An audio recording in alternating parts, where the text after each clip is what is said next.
नमस्कार, टिस्टेक में आप सभी का स्वागत है और आज हम डिस्कस करेंगे ऋतुस्राव चक्र या मादा जनन चक्र। ऋतुस्राव चक्र या मादा जनन चक्र या इसी को इंग्लिश में हम बोलते हैं मेंस्ट्रुएशन साइकिल, क्या होता है इस पे हम डिस्कस करेंगे। हेडिंग यह है हमारी मादा प्रजनन चक्र या इसी को हमने नाम दिया है ऋतुस्राव चक्र या हम इसी को कहते हैं मेंस्ट्रुएशन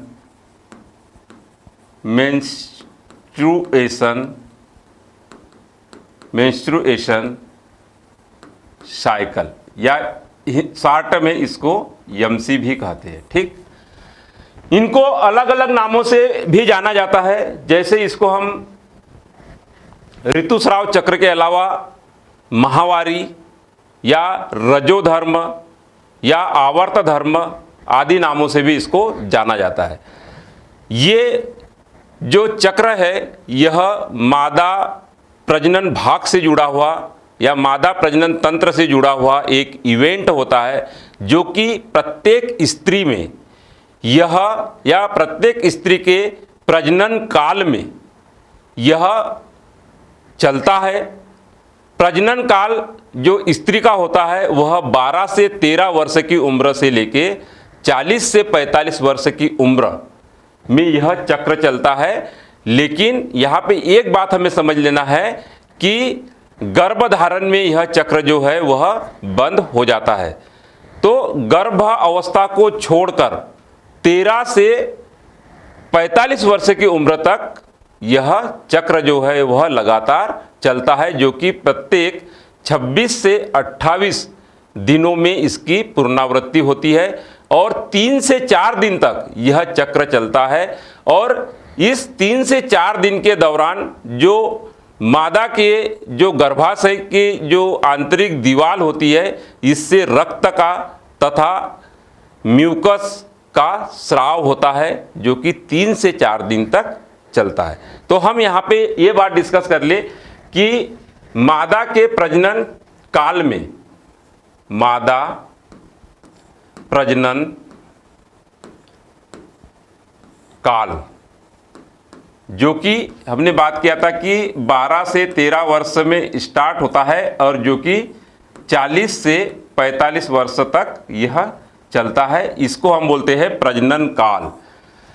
अब यहाँ पे जो स्टार्ट होता है तो यह यौनारंभ स्टार्ट होता है, यानी कि किशोर अवस्था के बाद की जो अवस्था होती है इसको हम क्या बोलते हैं, यौनारंभ। यानी कि यहाँ पे स्टार्टअप होता है, जो स्त्री होती है वह प्रजनन करने की क्षमता उनमें उत्पन्न हो जाती है।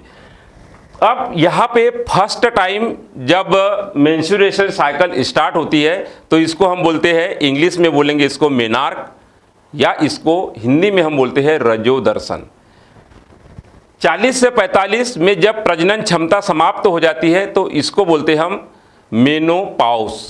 ठीक, यानी मेनोपॉज का मतलब होता है कि अब प्रजनन की क्षमता जो है वह स्त्री में समाप्त हो गई है।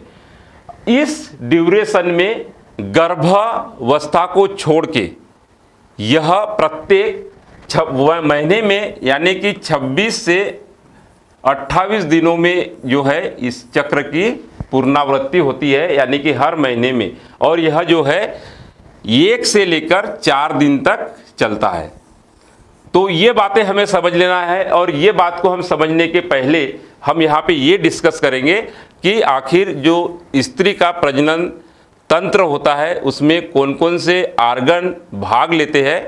तो उन अंगों को सबसे पहले हम डिस्कस करेंगे और फिर हम इस साइकिल के ऊपर डिस्कस करेंगे। देखिए, यह है स्त्री का जनन तंत्र। अब यहाँ पे ये बात तो हम समझ ले कि ये है स्त्री का जनन तंत्र। स्त्री के जनन तंत्र में प्रमुख रूप से जो अंग होते हैं इसमें होती है एक जोड़ी अंडाशय, एक जोड़ी ओविडक्ट या फैलोपियन ट्यूब या अंडवाहिनी नलिका कहते हैं, और एक गर्भाशय और एक योनि या वेजिना हम कहते हैं। देखिए, ये है एक जोड़ी अंडाशय जो कि उदर गुहा के नीचे गर्भाशय के लेफ्ट और राइट साइड में यह गर्भाशय की दीवार से लटके हुए पाए जाते हैं या गर्भाशय की दीवार से यह जुड़े होते हैं, जिनकी संख्या होती है एक जोड़ी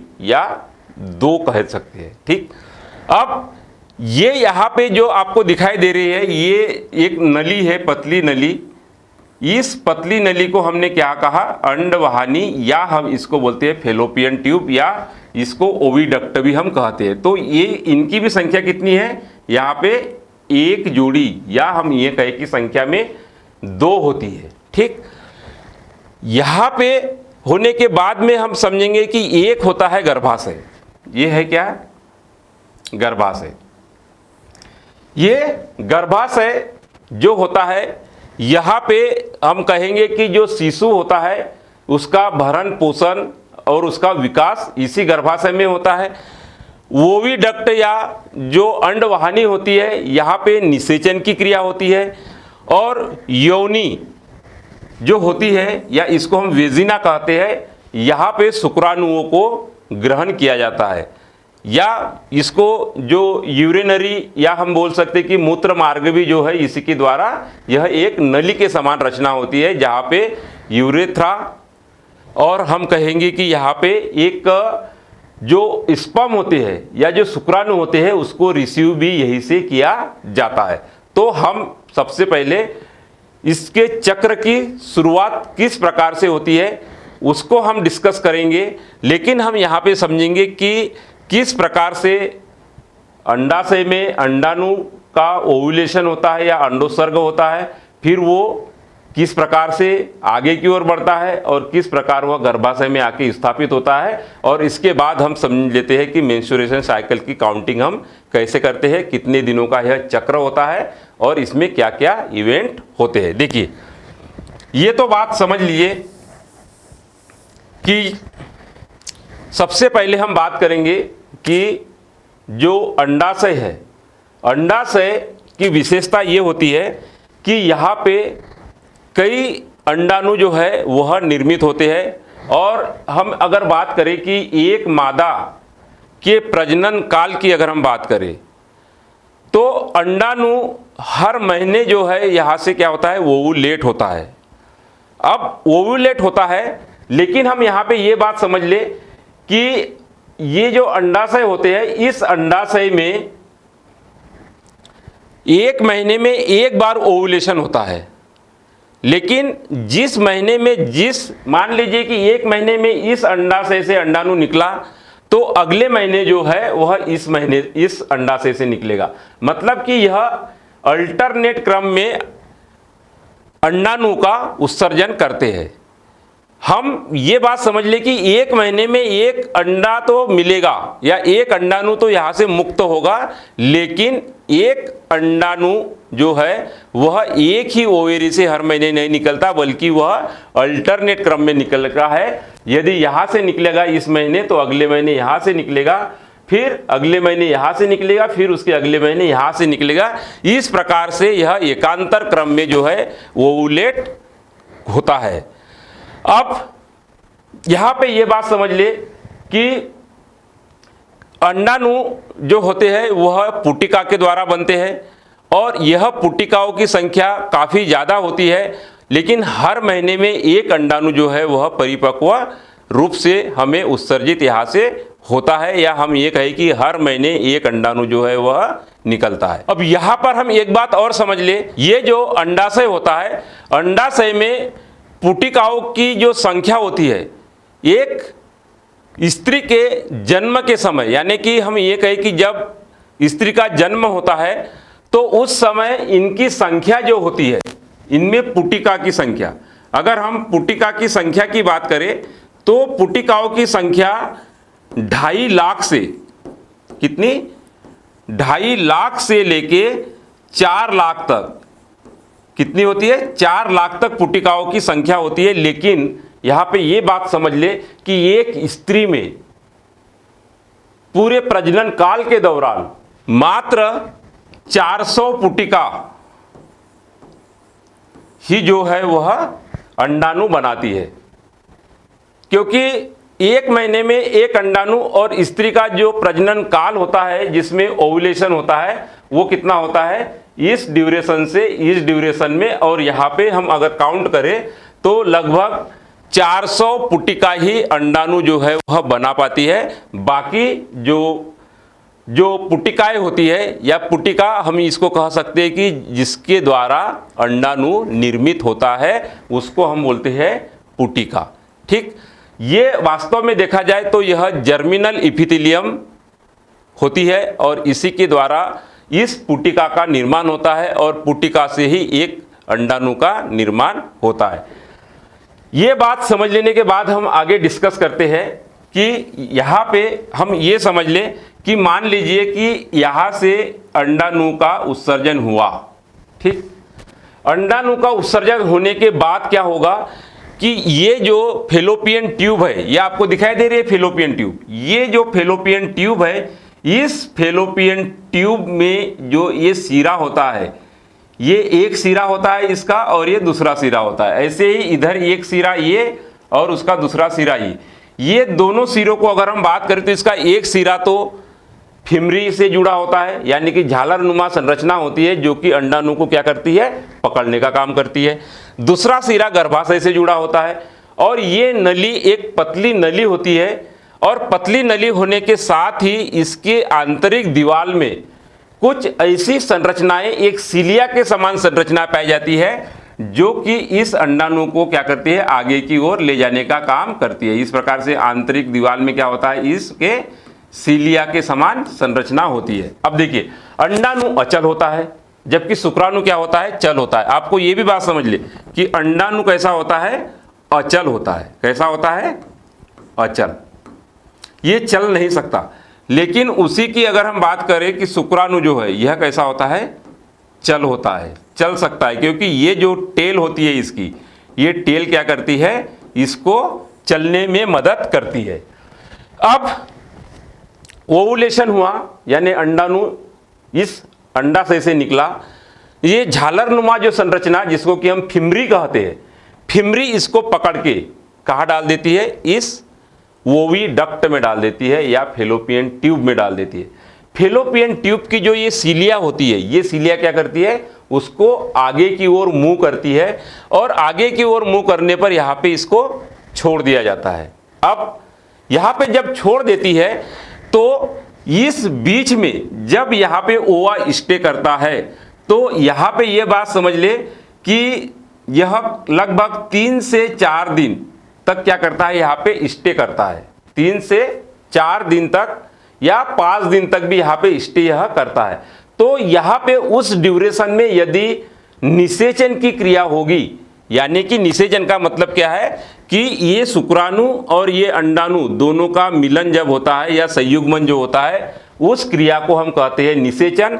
और ये क्रिया जो होती है फेलोपियन ट्यूब के अंदर होती है। ये बहुत ही वेरी इंपॉर्टेंट कि निषेचन की क्रिया कहाँ पे होती है, तो मादा के फेलोपियन ट्यूब में निषेचन की क्रिया होती है। अब निषेचन के लिए जरूरी क्या है, इस शुक्राणु का अंडाणु के पास पहुंचना। तो शुक्राणु का पहुंचने का मतलब है कि इस ड्यूरेशन में यदि योनि के द्वारा शुक्राणु ग्रहण करते हैं और वो शुक्राणु यहाँ पे पहुँचते हैं, तो यहाँ पे एक बात तो हम समझ लें कि योनि जो होती है यह शुक्राणु को रिसीव करती है।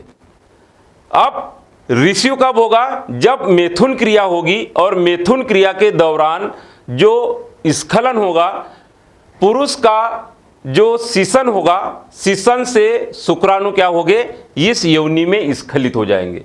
और एक बार में एक पुरुष के वीर्य में 20 करोड़ शुक्राणु होते हैं। 20 करोड़ की संख्या एक बहुत बड़ी संख्या है, जो कि यदि 20 करोड़ संख्या एक स्खलन में आती है तो यहाँ पे ये बात समझ ले कि काफी ज्यादा मात्रा में शुक्राणु जो है यहाँ पे क्या होते हैं, अंदर नष्ट होते हैं।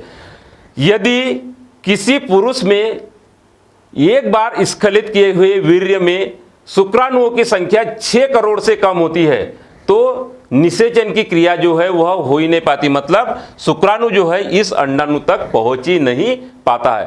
तो निषेचन के लिए जरूरी है कि पुरुष के वीर्य में शुक्राणुओं की संख्या जो है उनका स्तर जो है 6 करोड़ से ऊपर होना चाहिए, तभी निषेचन की क्रिया जो है वह संपन्न होती है।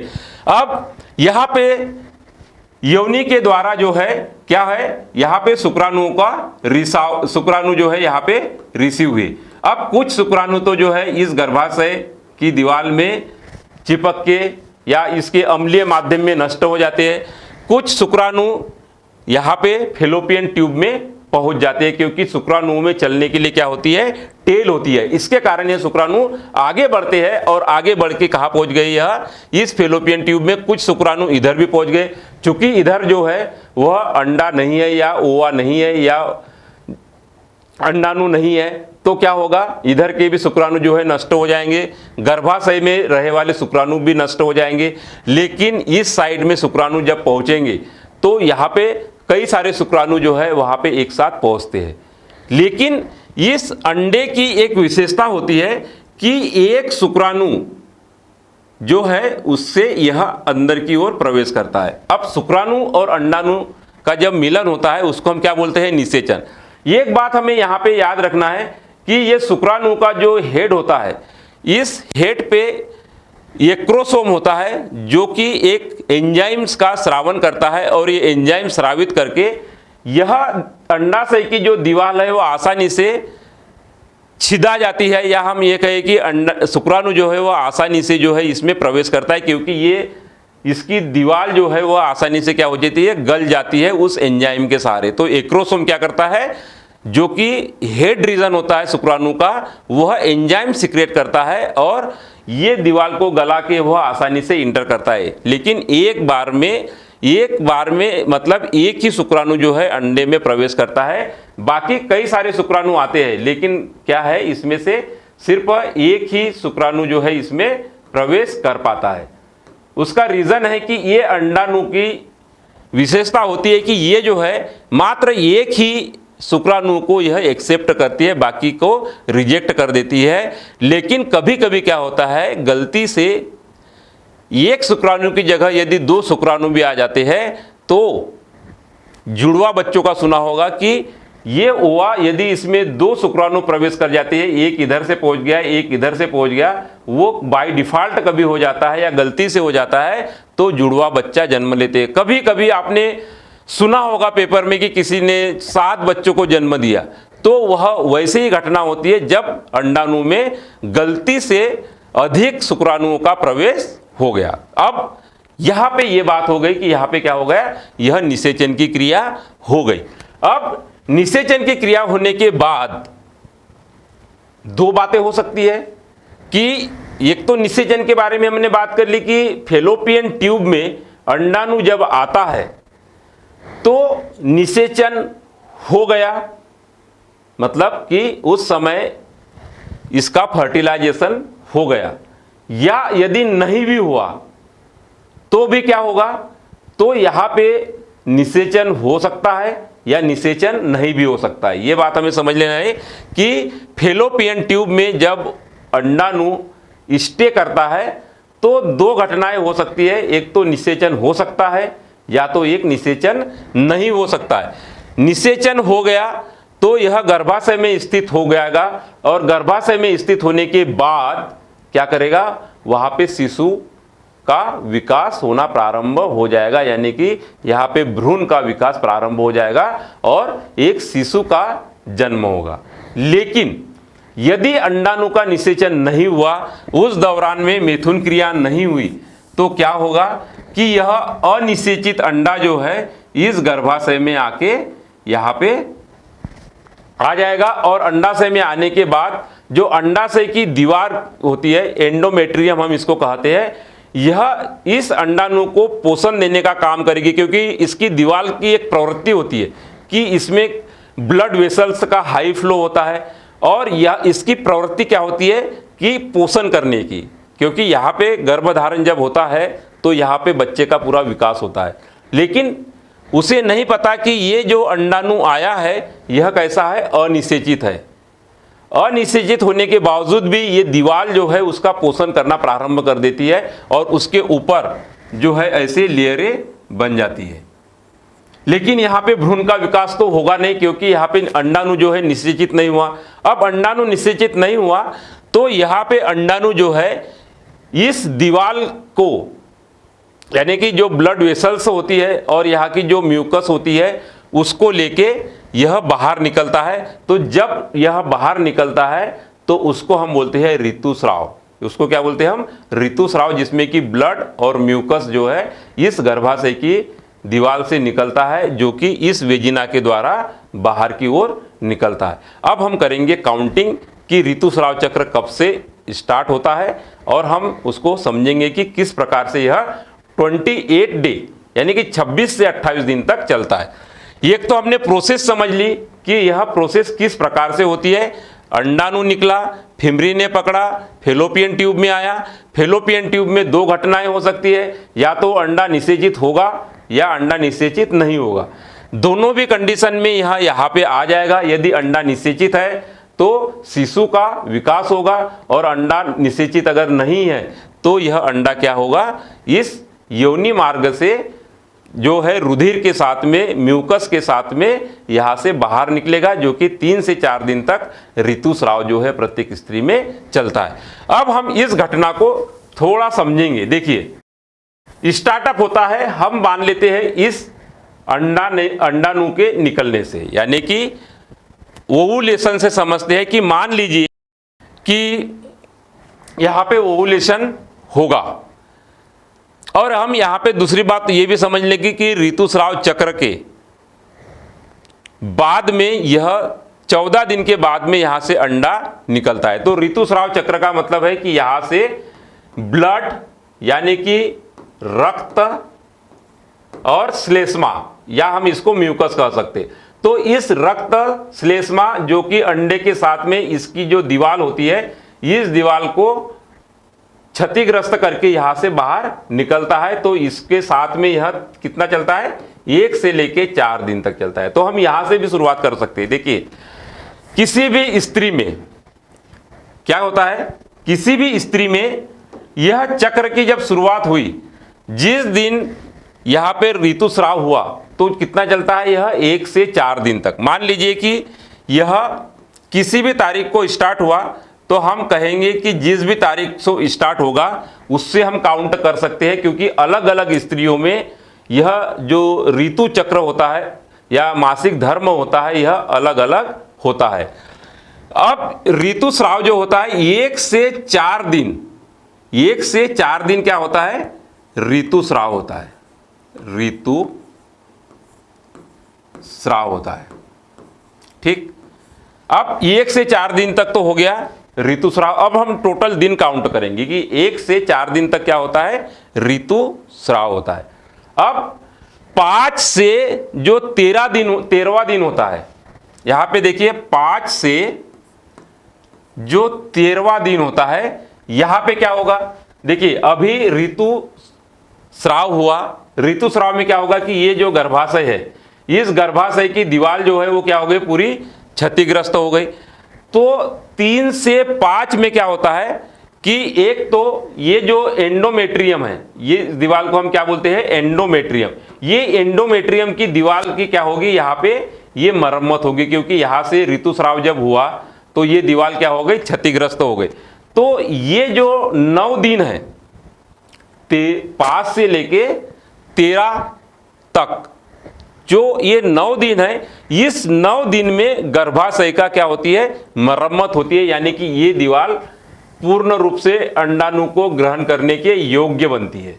ऋतुस्राव हुआ, ऋतुस्राव के 9 दिन तक गर्भाशय है, इस गर्भाशय की दीवार क्या होती है, पूर्ण रूप से रिपेयर होती है, ताकि अगले इवेंट के लिए ये गर्भाशय तैयार हो सके।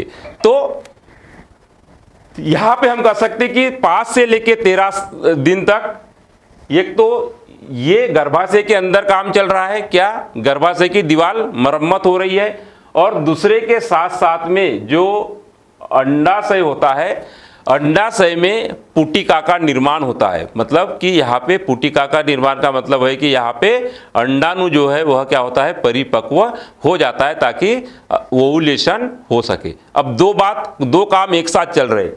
ये 9 दिन जो है, ये बड़े महत्वपूर्ण है। ये 9 दिन में क्या हो रहा है, एक अंडाशय के अंदर पुटिका का निर्माण हो रहा है, क्योंकि पुटिका से ही क्या होता है, अंडाणु बनता है, और दूसरा गर्भाशय की दीवार क्या हो रही है, मरम्मत हो रही है। तो उसके लिए हमें कितने दिन चाहिए, 9 दिन। मतलब कि यहां से हमने स्टार्ट किया चक्र को, तो ये हो गया आज 13वां दिन।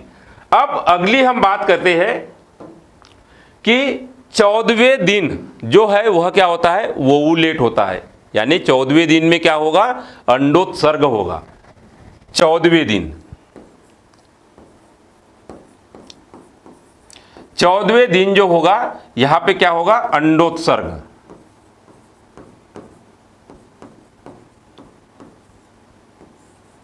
अंडोत्सर्ग होगा, यानी अंडाणु जो है यहां से निकल जाएगा, और अब गर्भाशय की दीवार भी जो है वह मरम्मत हो गई। अब हम यहां पे ये बात समझ ले कि 14 दिन हो गया।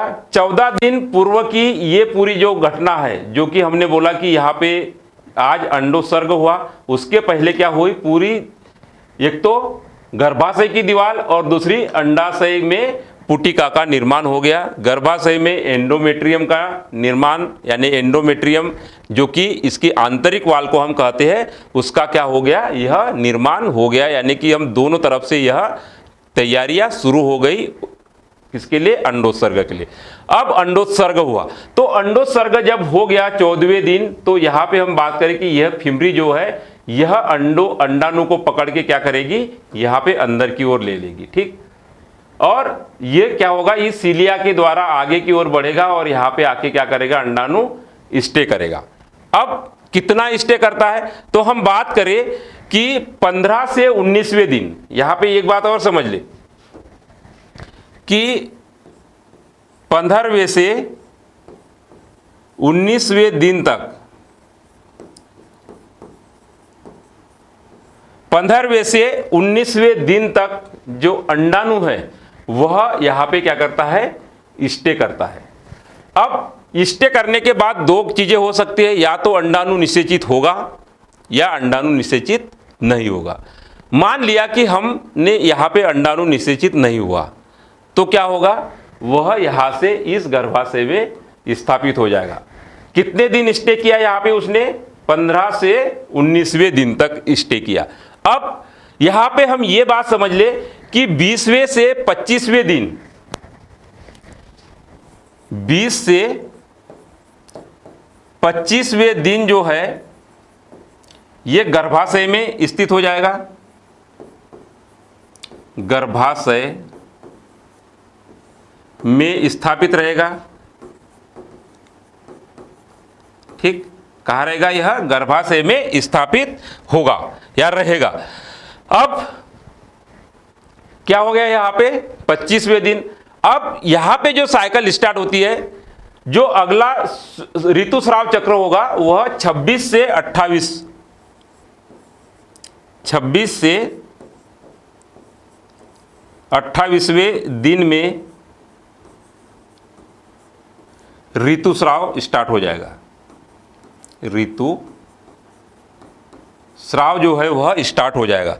तो इस प्रकार से यह पूरा इवेंट चला, जो कि हमने बात की कि यहां पे एक साइकिल जो है वह 28 दिन, यानी कि 26 से 28 दिन में यह प्रत्येक महीने में इसकी पुनरावृत्ति होती है। और हम यहां पे ये बात समझ ले कि जो गर्भाशय में यह स्थापित होता है, और यदि यह निषेचित नहीं है तो हम बात करेंगे कि ये यहाँ की म्यूकस और रक्त को लेके क्या होगा, यह बाहर निकल जाएगा। और ये जो है पुनरावृत्ति की अगर हम बात करें तो यहाँ पे ये जो है यह 14वां दिन, और यहाँ पे भी हम बात करें तो यहाँ पे अगर ये देखें तो ये भी जो है पूरे 14 दिन का इवेंट होता है। यानी टोटल देखा जाए तो यह 28वें दिन, 28 दिन का क्या होता है, यह इवेंट होता है। क्योंकि हमने यहाँ पे बात की कि यह 26 से 28 दिन, एक आध दिन आगे पीछे होता है, लेकिन यह प्रत्येक महीने में यह चक्र जो है वह चलता रहता है। क्योंकि यह किसी भी स्त्री में जो है इसकी डेट कभी कभी आगे पीछे हो जाती है, लेकिन इन जनरल हम बात करें कि यह जो है वह हर महीने यह इसकी पुनरावृत्ति होती है।